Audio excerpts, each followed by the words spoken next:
Yeah, that grand finals, like, in some ways it was a little bit similar to my Evo 2016 run, but it was kind of like the first set for Tweak, but if it happened twice, ending game 5.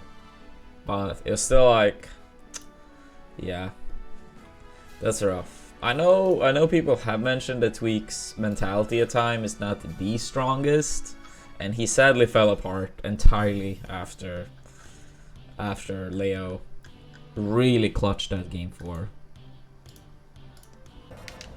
People saying Leo is carried by Joker literally should not. They should literally shut their mouth until they have something like of value to say. This guy won Genesis with mainly Ike. How often have you heard people say Ike is broken since Leo stopped using Ike? How often have you heard people say Lucina is broken since he stopped using Lucina? Maybe if he was only good with one character. Even in some of those cases, it's not even like true. But then I could at least understand where you're coming from. But here you have a player that in 7 months have won a super major with 3 different characters. Yeah, choice picks. I think especially at a tournament like Evo with 2 out of 3, you kind of gotta gamble it on one character. That's what I wanted to do at Evo last year when I played Swedish. I gambled on the Peach, even though I felt like Fox would have been better if I had like more time, and you know, Sen Mango was after if I beat Swedish. I was like, I'll gamble for the Peach. It didn't pay off obviously, but sometimes that's what you gotta do at a tournament like Evo, I feel like. Well, okay, to be fair, I haven't seen the sets from Smash Factor when Mars beat Leo, but like, let's say Tweak won this tournament, 3-1 winner side, which he was literally 1 hit away from doing, and no one would have talked if Mars would have done better. Sometimes in high level play, it's like one little exchange is what, like, you know, makes the tournament. Yeah, peak viewership was crazy. I did not think. I thought when I said 170 when it started, way before it started, I thought I was like, maybe I was too nice, you know, because it's a bad hour. That makes you wonder how high it could have peaked at an even better hour. Favorite set? Oh, that's a tough one. I think either set 1 of Grand Finals or Winners Finals. Even though I wanted the Gluttony to win Winners Finals, it was still like a good set for sure.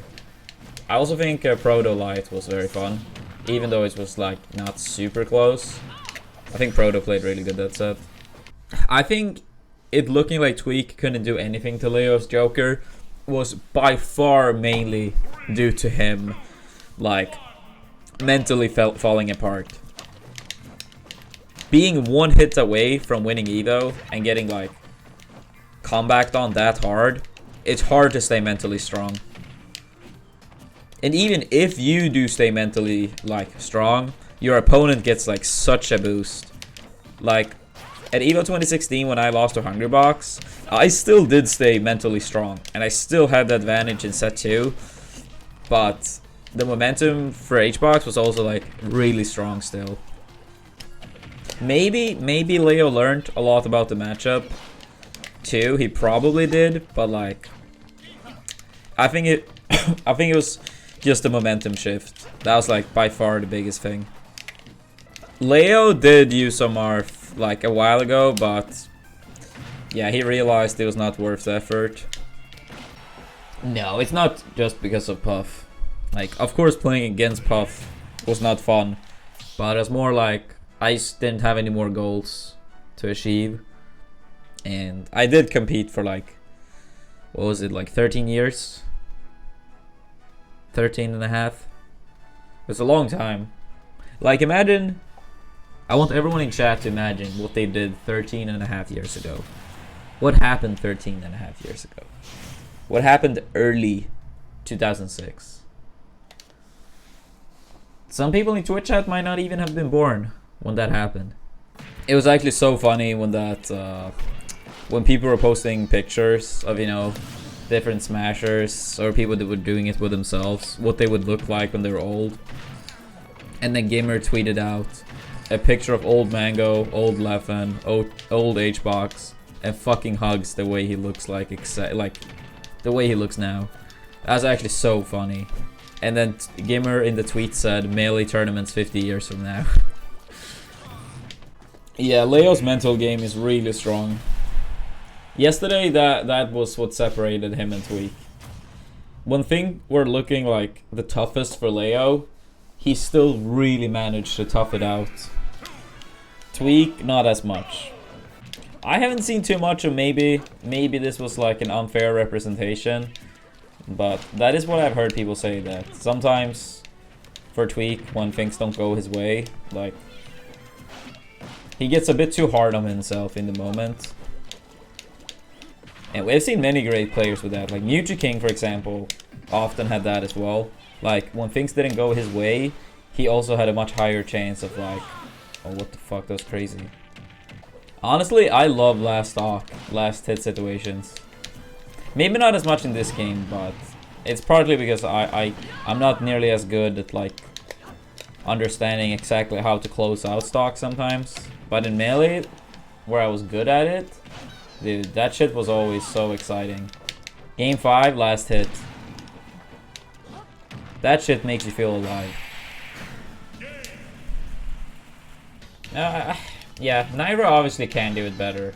It's partly a character thing, but maybe, I don't know how much practice he gets like offline and like dedicated practice. Like stream practice like this is not as good as people think it is. A lot of people think that just because they see you play, then that's perfect practice.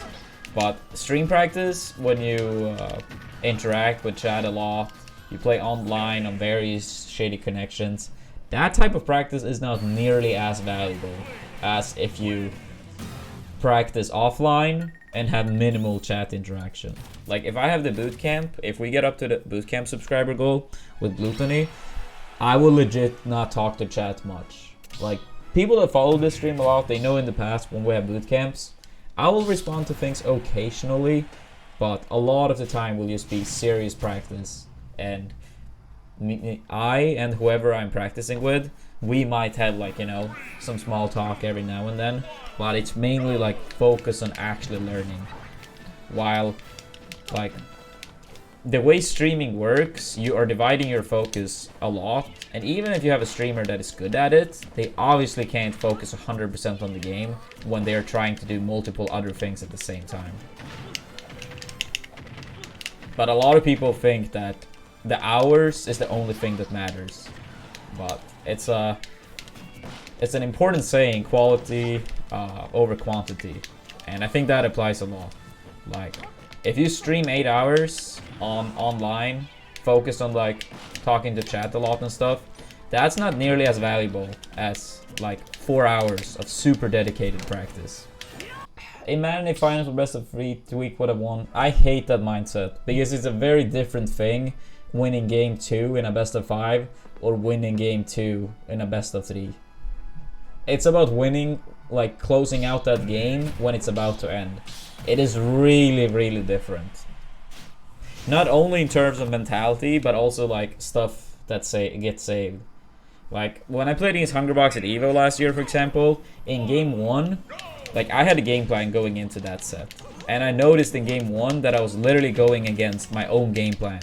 Like a lot of things I already had told myself that to look out for and stuff to punish, I was like literally falling for the same shit that I knew that I shouldn't go for.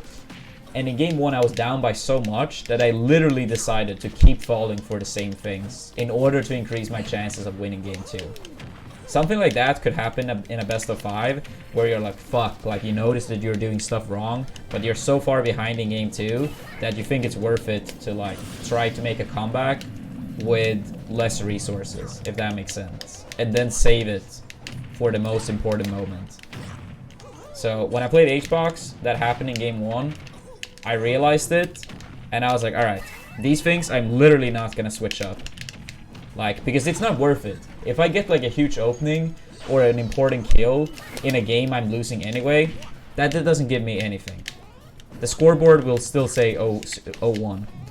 So I kept it for game 2. I barely clutched game 2, and then I won badly game 3.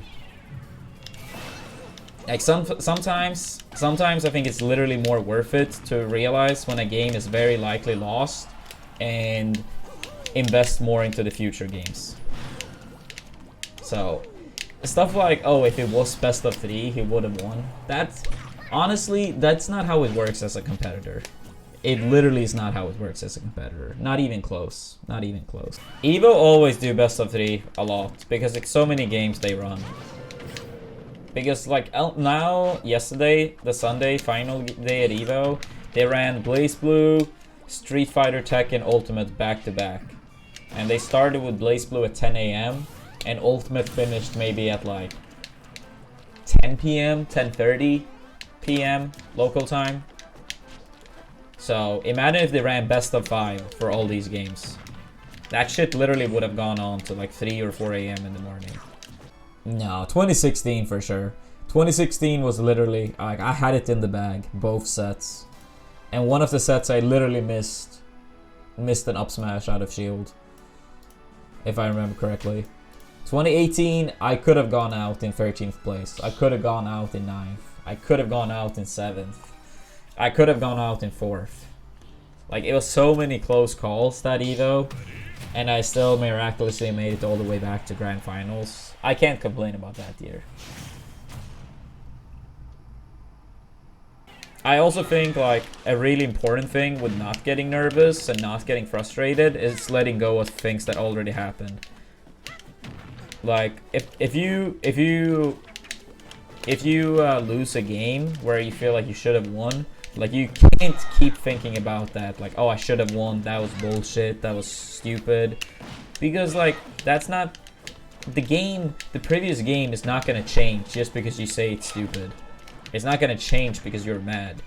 The only thing that's gonna change is the future of the set.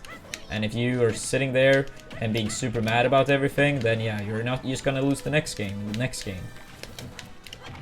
Like, you can see that sometimes with top competitors.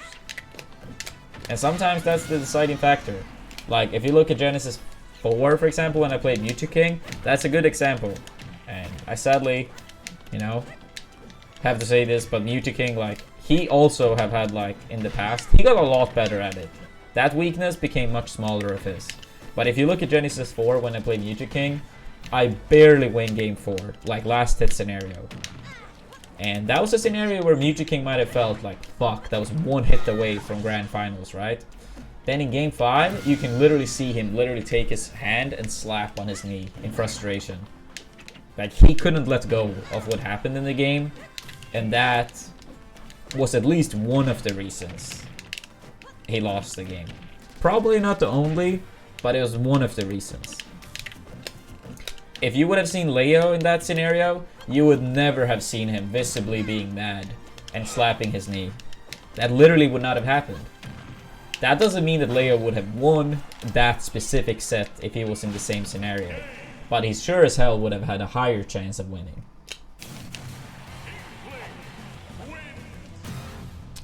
So yeah, the reason I use Mewtwo King is because, yeah, it's like, obviously one of the competitors I played against the most, and he was well known for, you know, he was also well known for having a weak mental game at times, but it got way better over the years still.